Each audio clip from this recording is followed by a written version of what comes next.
Hey everyone, how is it going?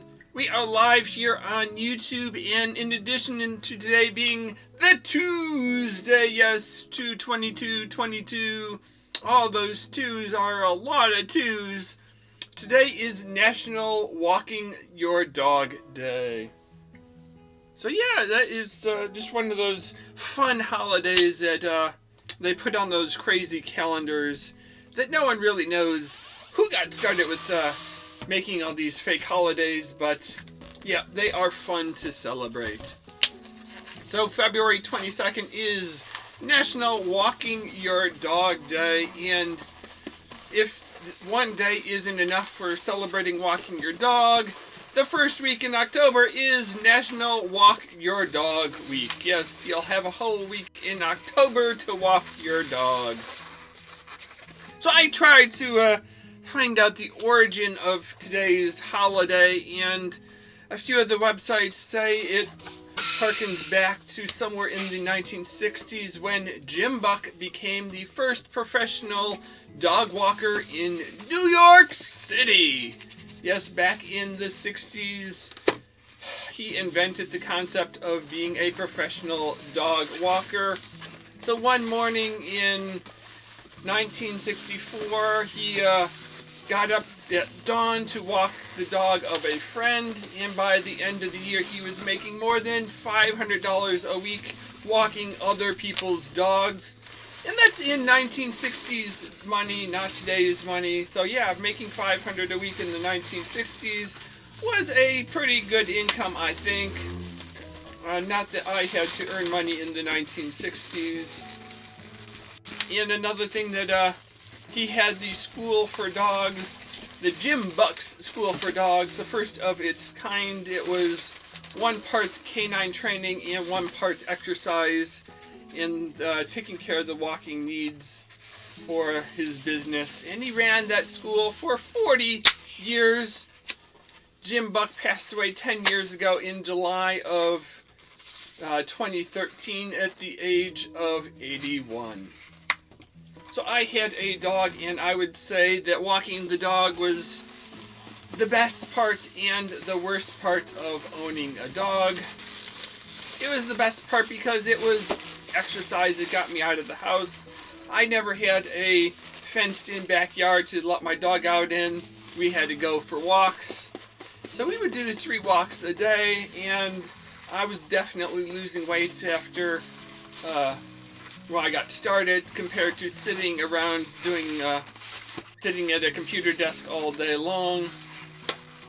And in addition to the exercise and weight loss, I saw the full moon. I learned my constellations. I could point out Orion's belt.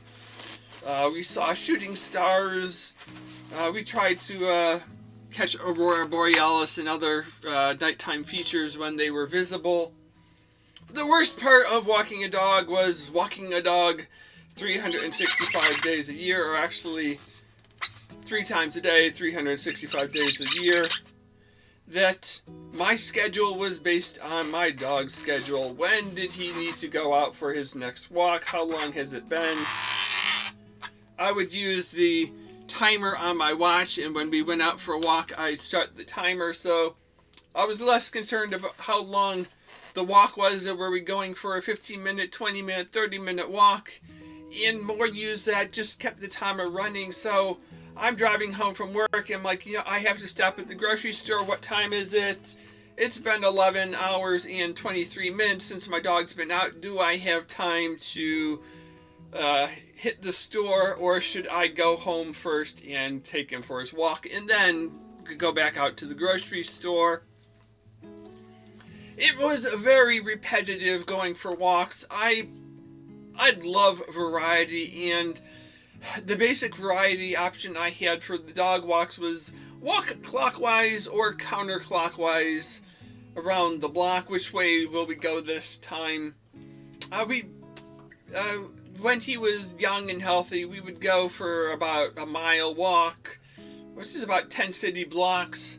So I could go like down 3 blocks, over a block, back 3 blocks, and come back home. And or I could go down 2 blocks and over 2 blocks and back 2 blocks and 2 blocks home and make different shaped squares, and I could do like a figure 8 type shape, but ultimately I was walking those same blocks over and over and over.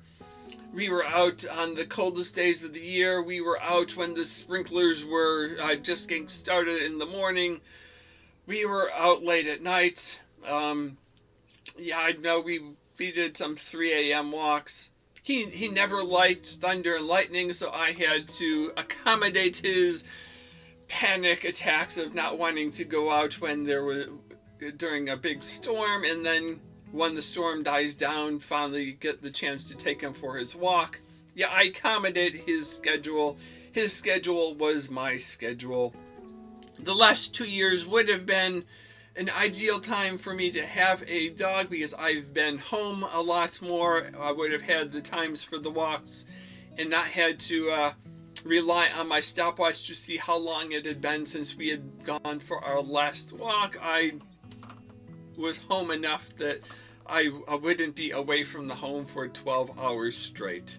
But at some point I might go back to work in the office and would have to deal with the dog being home alone for hours at a time, and maybe finding my own dog walker to give him a walk.